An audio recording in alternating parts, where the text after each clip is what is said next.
What is a gluten-free diet? It seems like a gluten-free diet has taken the world by storm. Everywhere you look, you can see gluten-free products, ranging from foods to cosmetics. Many people, including mega-popular celebrities, swear by a gluten-free diet. Some athletes even claim that a gluten-free diet has enhanced their athletic performance. There are rumors that it can boost your immune system, rejuvenate you, make your skin prettier, and contribute to your overall health and well-being. On the other hand, there are people who claim that a gluten-free diet is just another fitness and nutrition fad which fails to give results. Who should you believe? You get so many different opinions and information which leave you completely confused. Don't worry, we're coming to the rescue. If you're not sure whether a gluten-free diet is a right choice for you, this article will clear all your doubts and help you make the final decision. What is gluten and how does it affect you? Gluten is a specific type of protein found predominantly in grains such as wheat, rye, barley, and spelt. It acts as a glue. It gives food elasticity, makes it soft, and holds it together. The tricky thing about gluten is that it can be found in very unsuspecting places. You can find gluten in certain hygiene products, sweets, and even in some meds. You need to be very careful if you want to completely avoid gluten. But why is gluten depicted as a bad guy? Is it really that harmful? Some people have a specific type of food intolerance called celiac disease. Celiac disease is an autoimmune disorder which develops in people who are genetically predisposed to it. Although it's relatively rare, celiac disease is very severe and detrimental to health. Some of the symptoms are bloating, diarrhea, fatigue, and weight loss. When a person with celiac disease eats gluten, their immune system attacks their small intestines, specifically small finger-shaped projections called villi. They absorb minerals and nutrients from food. Damaged villi can't absorb nutrients properly, and this can lead to osteoporosis and severe mineral deficiencies. It's vital to get an early diagnosis or else it will cause long-term effects such as anemia, high risk of another autoimmune disorder, gastrointestinal cancers, epileptic seizures, lactose intolerance, etc. There is no effective cure. The only way to stop damaging the small intestine is to follow a strict gluten-free diet. Apart from celiac disease, there is also gluten sensitivity, which is less severe. These people have the same symptoms as those with celiac disease, but their bodies don't produce the antibodies and their small intestine isn't destroyed. In case you have any of these two conditions, you should avoid gluten at all costs. Should a healthy person without gluten intolerance follow a gluten-free diet?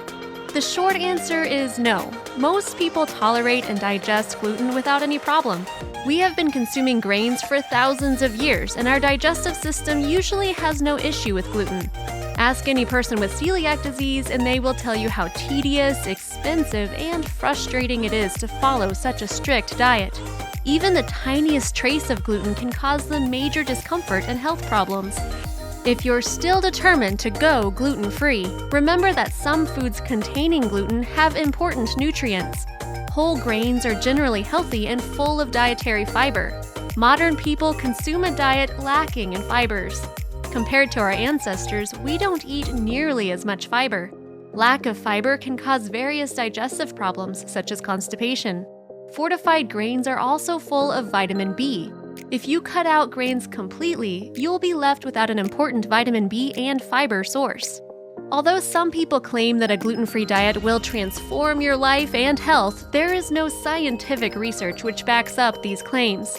If you're displaying some of the symptoms consistent with celiac disease, the best thing to do is to visit a doctor who will run blood tests to determine if you have celiac disease or not. Gluten-free alternatives. If it turns out that you have celiac disease or gluten intolerance, you will need to stop consuming gluten. Only 10 to 20 years ago, you would have lots of trouble finding gluten-free products. Luckily, nowadays it's much easier to find gluten-free foods. Some healthy alternatives include soy, beans, potato, rice, quinoa, chia, corn, millet. You can safely consume these foods as they naturally don't contain gluten. Always check the labels and use only the foods with gluten-free labels. Keep an eye on potential nutritional deficiencies and either take supplements or up the intake of foods packed with those vitamins and minerals. Conclusion: Unless you've been officially diagnosed with either celiac disease or gluten intolerance, there is no need to follow a strict gluten-free diet. Going gluten-free is an arduous task because many foods contain this protein. There are many other ways in which you can improve your health. First of all, changing your diet drastically is bad for your health and it's a shock to your body. You probably already know that restrictive diets usually have a yo-yo effect. Your body likes diversity when it comes to nutrients. Instead of following a very strict diet, you should gradually replace bad food choices with healthier alternatives, step by step. Start with a snack, eat fruits instead of sweets. Then proceed to 3 meals and see what you can change there. Losing weight and improving your health is not a sprint, it's a marathon. Your body needs time to adapt to dietary changes, and every time you shock it with those fad diets, you mess up your digestive system. Trust your body and give it time. We value your opinion and we'd like to hear from you. What do you think about a gluten-free diet? Have you ever tried it? Let us know in our comment section. If you find this article useful and interesting, don't forget to subscribe to our channel, How To Fitness. You'll never miss amazing and useful content.